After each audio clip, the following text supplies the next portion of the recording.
What's up guys, it's Will back again, and today I'm here to review the Sabers Krossguard lightsaber. As you can tell, this is a Kylo Ren Lightsaber Replica designed to recreate all the unique details of Kylo Ren's Krossguard lightsaber.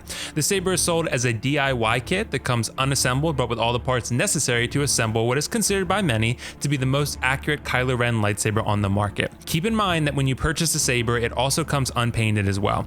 Mine was assembled, painted, and weathered by Weston Staggs from Staggs FX Cosplay. So this review is going to be as much a review of his services as it is the KR Krossguard hilt itself. I'm going to review the saber as a finished prop, so if you're looking for some details on assembly and what the saber looks like out of the box, I do highly recommend checking out Kyle's video from KR Sabers here on YouTube. Kyle discusses how to assemble the hilt, how the hilt is designed and why, and other important pieces of information. It would be redundant for me to cover the same material, so in this review I'll focus on my finished version of the hilt and its incredible potential once assembled and finished. Like any product, the first thing to keep in mind is the cost and the availability.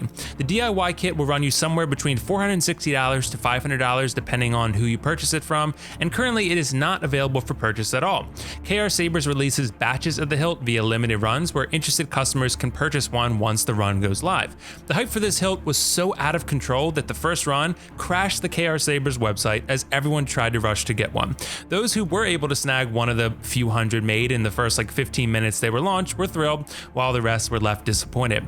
I've been a collector for a few years now, and I've purchased several high-end props.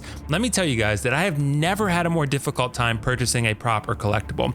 This thing was in such high demand that I actually failed on 3 separate occasions trying to purchase one during the first run. I want to give a shout out to Cody Templeton and his Iowa internet for snagging me one of these. This review would not be possible without his heroic deed, so thank you for that, Cody. Long story short, KR Sabers will be doing a second run of this hilt sometime soon, so they will become available for purchase again shortly. Now, with all of the context out of the way, let me just say that I really love the look of this saber. I think this is definitely one of the nicest props I own, and in my opinion, the most accurate Kylo Ren saber on the market. Now, of course, the accuracy of the hilt is going to depend on who you commission to paint it. It's also going to depend on which look you favor, as Kylo's hilt changed dramatically from The Force Awakens to The Last Jedi. The Force Awakens has more weathering, The Last Jedi is a more clean look. Mine is finished in The Force Awakens style because that's personally my favorite look of Kylo and his saber.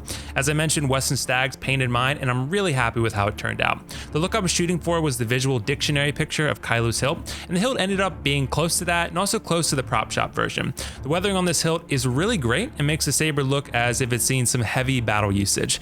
There's a gloss look to the finish that allows the saber to retain its metallic appearance, which is something I personally was shooting for. The red and blue wires are both incredibly accurate to the film, as are the internal engines that are installed within the saber.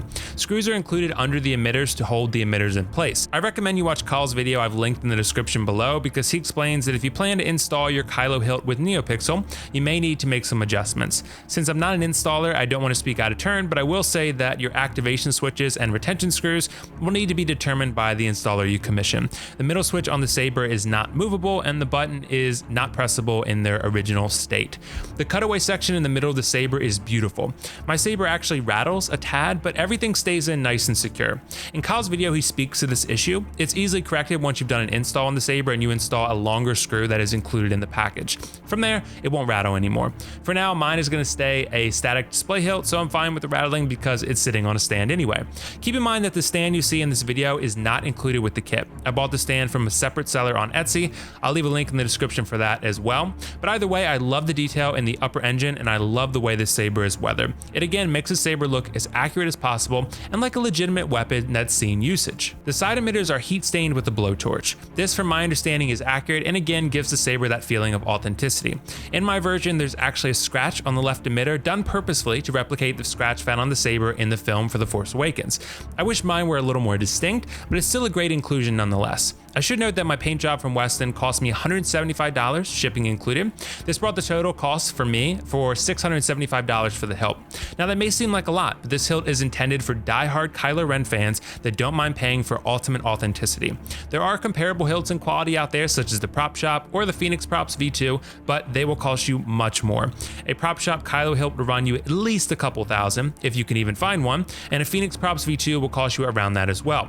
$675 is very fair fair considering that it's considered by many to be the best Kylo hilt on the market.